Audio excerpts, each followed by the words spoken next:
E aí, tudo bem? Muito bom dia, boa tarde, boa noite e muito obrigado pela sua presença aqui nesse canal, nesse programa Quer Saber Mesmo. Você está vendo aqui na tela, né? Quem já jogou sabe, é um quadro, é uma cena do Resident Evil 3, né? O antigo. Acho que você se lembra, né? Aquela chamada Resident Evil 3 Firewall. Lembrou? Então, eu gosto muito dessa franquia, né? Tanto é que eu já joguei todos, né? Do 0 ao 8, o Code Verônica, Revelation, Outbreak 1, 2, né?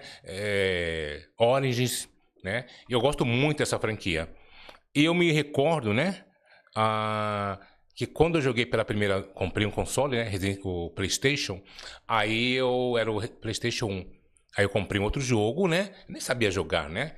E comprei esse Resident Evil 3, né? Que é do Nemesis. E eu lembro que eu joguei também, acabei de jogar há pouco o remake, né? Do Resident Evil 4, né? Muito bom. E teve também o remake do Resident Evil 3, que eu confesso que eu não gostei muito não.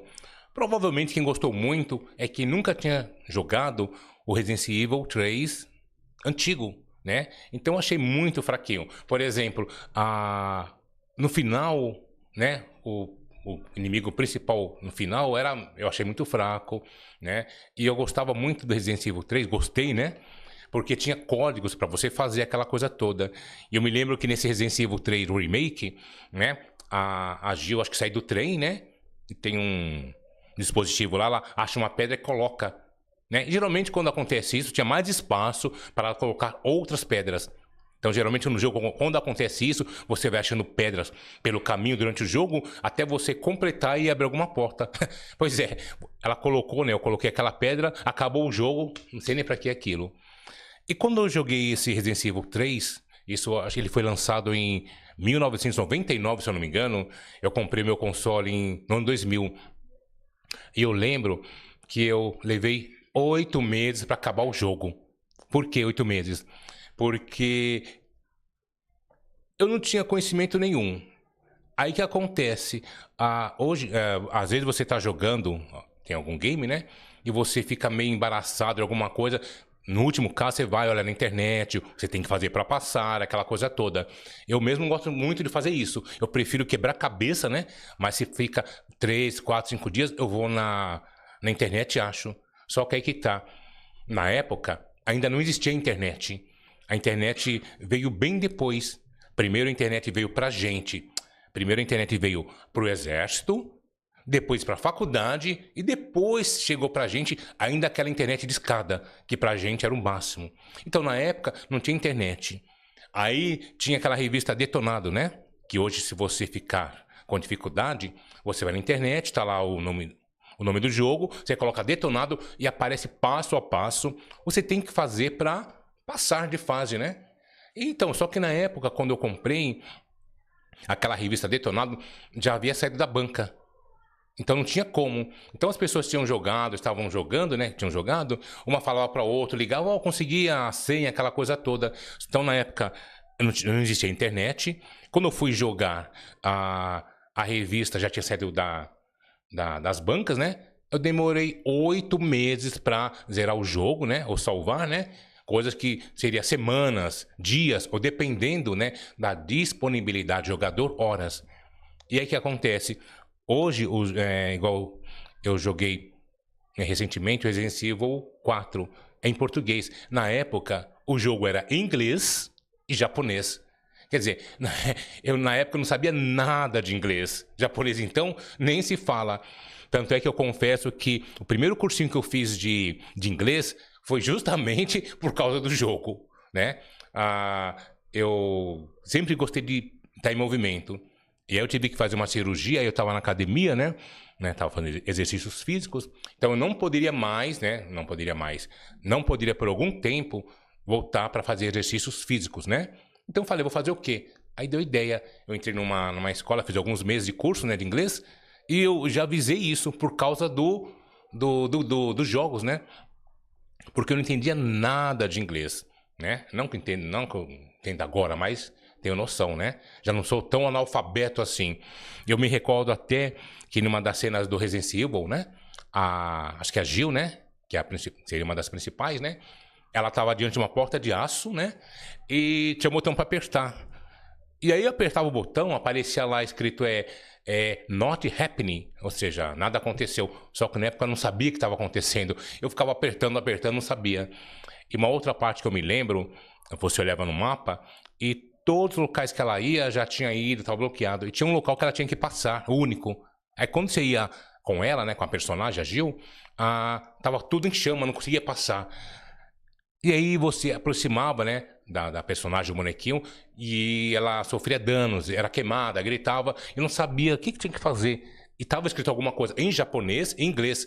Não sabia o que tinha acontecido, ficava dando volta, ficava dias lá. E, na verdade, tava escrito o quê? Que eu tinha que conseguir um extintor. Aí depois que me falaram, eu fui lá, busquei o extintor, né, e consegui passar. Então, e aí o que é interessante? Eu lembro que o principal, né, o arqui-inimigo, no caso, era o Nemesis, né? Tinha aqueles zumbis mais fraquinhos e tinha o Nemesis. Eu lembro que até eu jogava com meu filho, né, o menorzinho, né? Eu não sei quantos ele tinha na época. E ele, pai, deixa eu jogar. Aí tinha aqueles mortos-vivos, aqueles mais fraquinhos, jogava. Quando via o Nemesis, ele jogava o controle no meu corpo. Pai, ficava com medo, né? Eu ia lá, jogava, né? Que o Nemesis era mais rápido, mais forte, tinha a bazuca, aquela coisa toda, né? E eu me lembro que você passava em alguns locais, né? Em alguns locais, tudo, e matava, né? Se livrava dos zumbis, né? Os mais fraquinhos, né? E chegava uma certa fase da história do jogo que você não tinha mais nada para fazer. Então você entrava numa porta, não tinha mais nada, os zumbis já estavam mortos, haviam desaparecidos, né? E justamente no local que eu não entendia na época, né? Que você entra em algum local, algum beco, e vinha zumbis, vinha o Nemesis, né? No caso, o arqui-inimigo. O que eu fazia? Eu saía correndo, né? Para ir para um local mais seguro. E ficava lá, rodeando e tal. Eu estava seguro, digamos assim, numa zona de conforto. Só que também não acontecia nada, eu não avançava. Aí depois que eu vi, não, sempre que acontecer alguma coisa, sei lá, alguma coisa assim, um zumbi, alguma coisa assim, atrás de você, ou te fazendo resistência, era ali que você tinha que ir, né? E aí eu fazia o contrário. E o que acontece?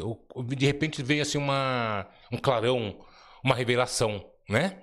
Que na vida, né, também é assim. Quando você estiver indo por um caminho e estiver tranquilo, você está numa zona de conforto, não tem nenhuma resistência, tudo, é porque não é aquele caminho que tem que ir. Quando você estiver indo por algum caminho que estiver acontecendo problemas, né? Você tiver alguém se oferecer resistência, é ali que você tem que ir, né? A exemplo do jogo, para você passar de fase, para ir para uma outra sala, você tem que fazer o quê? Tem que ir em frente, né? Tem que ir em frente, vencer os inimigos, né? Para você conseguir, né? Passar de tela, passar de fase, ir para uma outra fase, né? Uma outra sala, né? Então, quer dizer, você pode ficar rodeando, ninguém vai te incomodar. Só que também você não vai passar de tela, não vai passar de fase, né? Então, na vida também é assim. Você pode até ficar na sua zona de conforto, né? Só que nada vai acontecer. Então, a exemplo da Jill, né?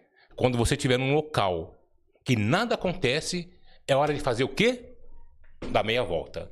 Tá bom? Então, se você estiver nessa situação, né? Você está numa zona de conforto, tá legal? Mas você quer ir em frente, você tem que abrir a porta, forçar a porta e ir em frente. Tá bom? Muito bom dia, boa tarde e boa noite.